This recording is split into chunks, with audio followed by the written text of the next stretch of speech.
මේ නිවාඩුවට මෙක්සිකන් උත්සවයකට යන එක ගැන මට ගොඩාක් සතුටුයි. මෙන්න පොලේ ස්කුබි දැම්මම උත්සවේ පටන් අරන් වගේ.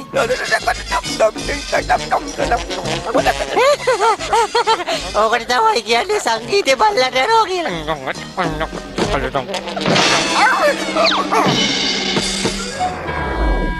ඒ මොකද ඒ උනේ? වාහනේ වලකට වැටුණා වගේ. බලමු මොකද වෙලා තියෙන්නේ කියලා. එන්නේ යමු ස්කුබි.